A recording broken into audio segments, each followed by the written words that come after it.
Imagine opening a beautifully designed banking app. Okay. You're just sitting on your couch, you've got a cup of coffee, Yeah. and you just need to update your home address. Simple enough. Right. And the typography on the screen is Yeah. just elegant, the layout is gorgeous, and the buttons have that perfect instantaneous satisfying snap when you tap them. Oh, yeah, that really tactile feedback. Exactly. So you fill in your new street name, you hit that flawlessly placed submit button, and you just get this generic gray pop-up telling you an unexpected error has occurred. The worst. And it tells you to call a 1-800 number, but like only between the hours of 9 a.m. and 5 p.m. on a weekday. Right, which is completely useless. Totally. So the user experience on the screen, like the UX, is functionally perfect. Yeah, the interface is gorgeous. But the actual lived experience of trying to just get what you need is a total disaster. Why does that happen? Well, it happens constantly, and honestly, it reveals this massive blind spot in how digital products are built today. Which is exactly what we're going to explore in today's deep dive. We are looking at this invisible gap where user experience design basically ends and something much larger and way messier begins. Yeah, the organizational reality. Right. And for you listening, I am so thrilled you're joining us for this one.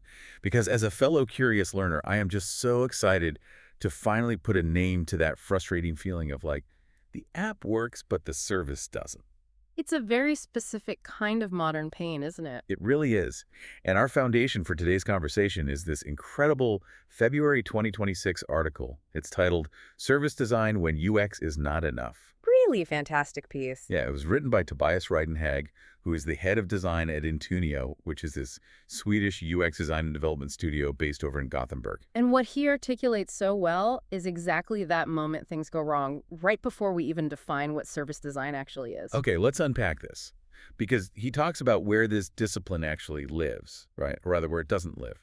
Right. In a lot of digital product teams, service design just sort of falls into a complete void. A void between, like what exactly? Between the UX team, the internal process issues, and the broader organizational responsibility. It's like it doesn't have a clear home. Wow. Yeah, because it doesn't fit neatly into, say, an agile squad sprint or a specific department's quarterly objectives. And, when a discipline doesn't have a clear home, the work just doesn't get done. And the symptoms of that neglected work, like that UX just isn't enough, they become super obvious when things start to, the article uses the word chafe. Yeah, like it rubs you the wrong way. Exactly. Like users who do everything exactly right in the interface, right? They follow the tooltips, they fill out the mandatory field perfectly, but they still get completely stuck in the mud. Which is incredibly frustrating. So to make this relatable, think about it like this. Imagine going to this stunning, beautifully decorated restaurant. Okay, I'm with you. The ambiance is perfect, the chairs are comfortable, the menus are gorgeous. That's the UX. Right, the dining room? Exactly. But then your food takes 3 hours to arrive because the kitchen layout and the ticket system back there are just a total disaster. Oh, wow. Yeah. The dining room is flawless, but the meal is completely ruined. That is a perfect way to look at it. And what's fascinating here is why teams miss this. Why do they? Because it seems so obvious when you put it like that. You'd think so, right? But they are so hyper-focused on the digital interface, on the dining room, to use your analogy, that they completely forget to look at the holistic ecosystem around it. So they're just obsessing over the napkins while the kitchen is on fire. Literally. They're refining micro-interactions and making sure the buttons look great, but they aren't looking at the underlying conditions. Which brings us to how we actually categorize what we're looking at here. Right, moving from the symptom to the structural definitions, the front stage versus the backstage. Exactly. So UX design focuses on that direct user interaction, the flows, the interfaces, the behaviors. It's a visible layer. Yes. The instructions, the communication, the support contacts. It's front stage, which means it can be easily designed, tested, and directly improved by a single team. Okay, but let me play devil's advocate here for a second. Let's stand up for the UX folks. Go for it. If a company spends millions of dollars perfecting their UX, right, like doing endless user testing, shouldn't that be enough to just brute force a good experience for the user? You would hope so, but if we connect this to the bigger picture, it just doesn't work that way. Why not? Because when the underlying processes, the system support, the team collaborations, the backstage, when that doesn't hold together, The resulting friction inevitably trickles down to the user. Oh, so to the user, it just looks like bad UX. Exactly. It looks like a UI failure, but the root cause is entirely structural. It's the kitchen, not the dining room. That makes so much sense. And service design takes a step back to look at those underlying conditions. It asks, what steps are required internally, who is responsible for what, which systems and processes must collaborate to make this one button click actually do something. So they aren't competing disciplines at all. No, not at all. They're just two perspectives on the exact same reality, just operating at different depths. Service design makes those hidden connections visible so the friction is handled before it ever reaches the user. Okay, let's ground this in some real-world stress tests.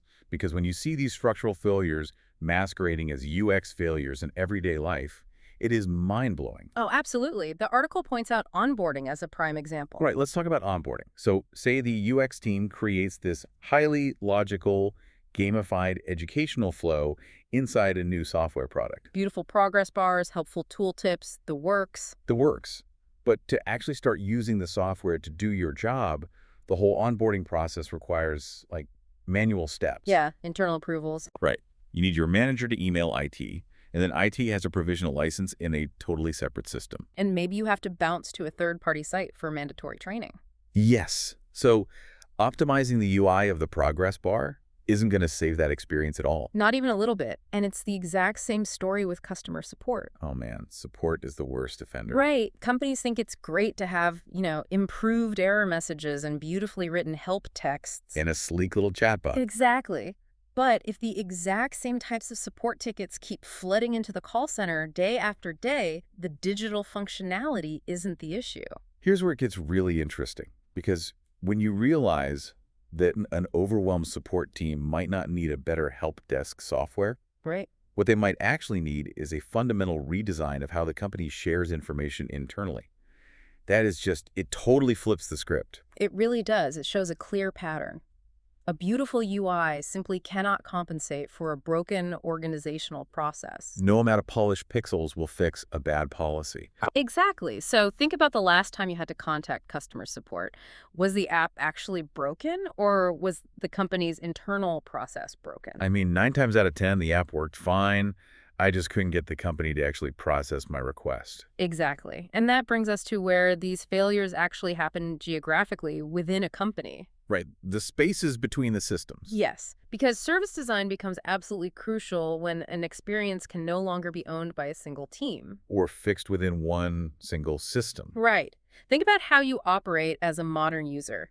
You move constantly between products, between channels, between contexts. Yeah, I'll start something on my phone browser, move to a desktop app, and then maybe end up calling a human representative. And you expect all of that to feel like one cohesive experience, right? Totally.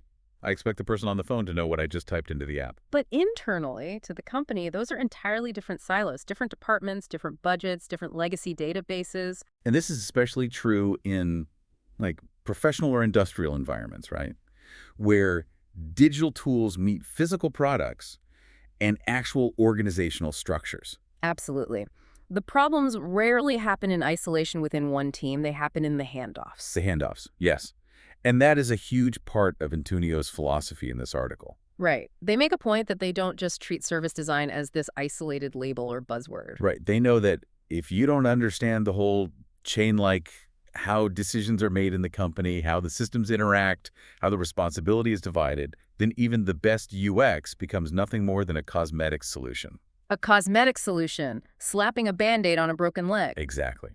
So what does this all mean? It means labels don't matter. UX product design, service design, these aren't just trendy tags to put on a resume. No, they're required lenses for seeing the whole picture. Right. And this raises an important question, right? Why are handoffs the most dangerous part of any business? Oh, because nobody owns the space between the silos.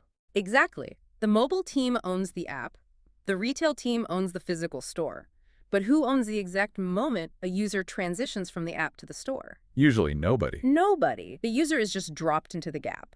This connects back to Antonio's core belief that knowledge is only valuable when applied. Meaning teams have to look past their own little silos. Right.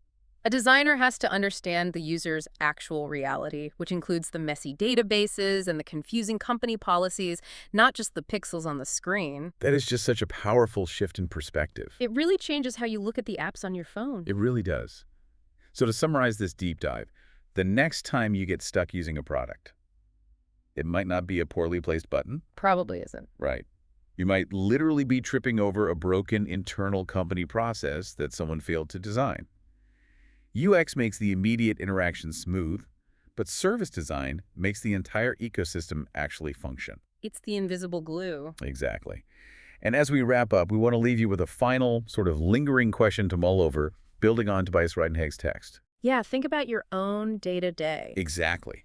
If the biggest failures happen in the invisible handoffs between teams and systems, where are the handoffs in your own work, or even just your daily life? Oh, that's a great question. And more importantly, who is designing them?